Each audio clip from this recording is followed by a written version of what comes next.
Imagine a hotel room where anyone can check in, but the only way to check out is in a body bag. Author Mike Enslin has made a name for himself by writing books about haunted hotels and inns. Owners of obscure hotels often invite him to stay, hoping to get some publicity for their establishments. One ordinary day, Mike receives an invitation to the Dolphin Hotel. The postcard specifically suggests checking into room 1408. He calls the hotel to book that exact room, but the person on the other end tells him it's completely booked for months ahead. Intrigued, Mike starts digging for information about the hotel. Old newspaper clippings reveal that the Dolphin Hotel has indeed been the site of numerous strange suicides and unexplained guest deaths. Using the influence of his publishing company, Mike finally manages to book room 1408 and heads off to New York. At the hotel, the writer is greeted by the manager, Gerald Olin. He desperately tries to talk Mike out of staying in the room he chose. The manager claims that no guest has ever lasted in that room for more than an hour. He also adds that 56 deaths have been recorded in room 1408. After a long argument, Gerald reluctantly checks Mike into the infamous room. Once inside, Mike inspects the place. At first glance, the room doesn't seem like anything special, but suddenly the radio turns on. He is convinced someone else is in the room playing a prank on him. The room starts getting incredibly hot. The air conditioner is broken. Mike calls the reception desk and asks for a repairman to fix the issue. After dark, Mike examines the rooms with an ultraviolet lamp. There's practically no corner in the room without traces of blood. Finishing his inspection, he turns the lights back on and notices that one of the paintings is hanging crooked. A knock on the door interrupts his thoughts. It's the repairman.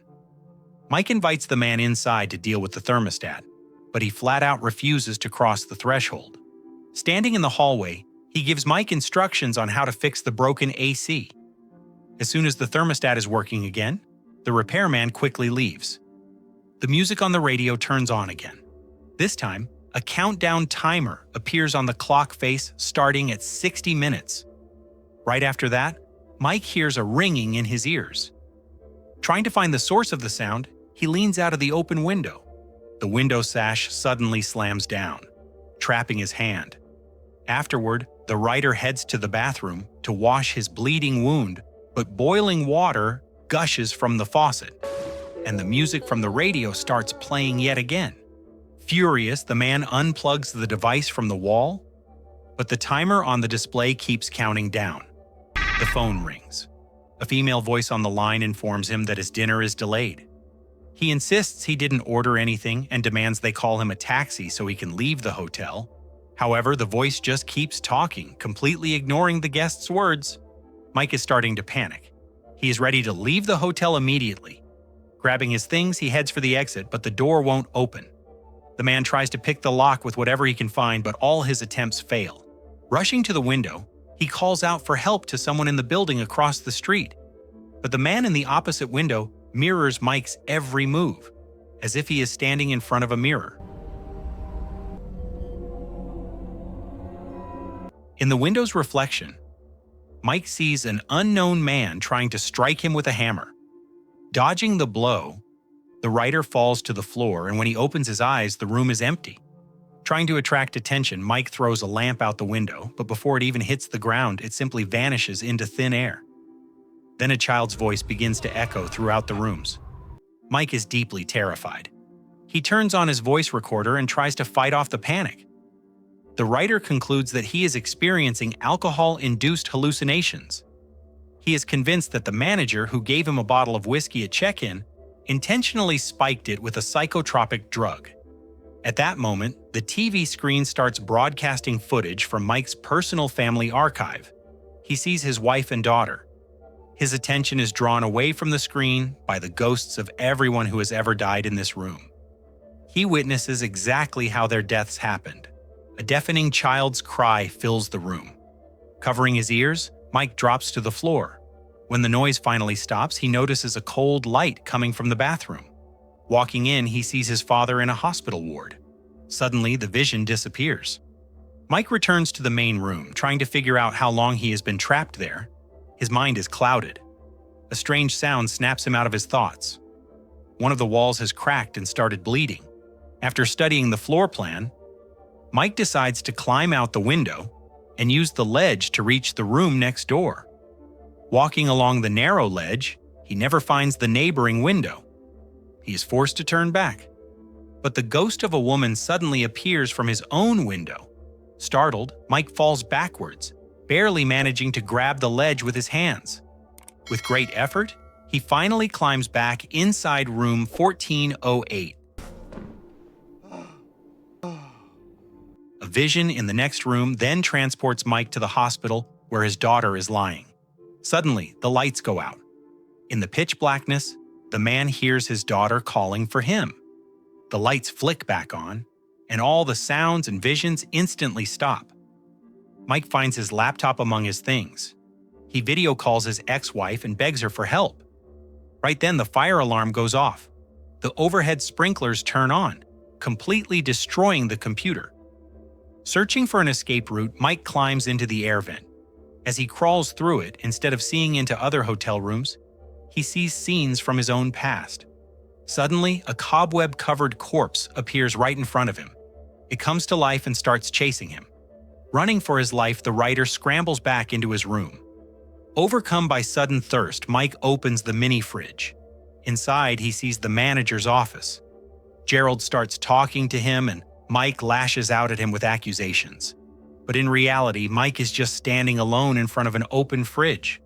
The visions continue to torment the man. He sees his family again, and then bizarrely, his deceased daughter's dress comes out of the fax machine. Out of nowhere, the room is buried in snow. Trying to stay warm, Mike builds a fire right on the floor. Almost passing out from the freezing cold, he hears his ex-wife's voice coming from the ruined laptop. Lily tells him that she called the police as he asked. However, they told her that officers searched room 1408 but didn't find anyone inside. She says she is ready to come and help him herself. But the timer only has 14 minutes left. Mike tries to convince his wife that she won't make it in time. Suddenly, a doppelganger of Mike appears on the screen, pleading with Lily to come. Hey, sweetie, Lily, don't listen to us! At this point, absolute chaos breaks out in the room. It starts raining indoors. The floor and walls collapse. The people in the paintings come alive. The room floods with water. Mike is drowning, but when he opens his eyes, he realizes he is lying on a beach. He finally wakes up in a hospital in Los Angeles. Lily is right beside him. He has gone back to the exact day he received the invitation from the Dolphin Hotel. His wife tells him he was surfing, got hit by his board, and started drowning. But Mike is absolutely certain that everything that happened in the hotel was real. After being discharged from the hospital, he checks the newspaper clippings about the hotel's dark history. He sees the victims there, but the article now says they died in completely different, unrelated places, not in the hotel. Inspired by his experience, Mike writes a new book. He goes to the post office to mail the manuscript to his publisher, but the clerk tells him they are closed. Suddenly, Mike realizes with horror that he saw this guy and the other workers back at the Dolphin Hotel. Without saying a word, the fake post office employees start destroying the room. It transforms into that wretched room 1408. When the noise finally stops, Mike is left completely alone in the middle of the ruined space. He hears his daughter's voice. She walks up to him and asks him to keep her warm. Mike hugs his daughter, and she crumbles to dust in his arms. Suddenly, playing music catches his attention. He sees the timer counting down its final seconds. As soon as the time runs out, Mike is back in room 1408, alive and unharmed. The timer is reset to 60 minutes. The phone rings. A woman on the line tells him that he will be reliving the same hour over and over again.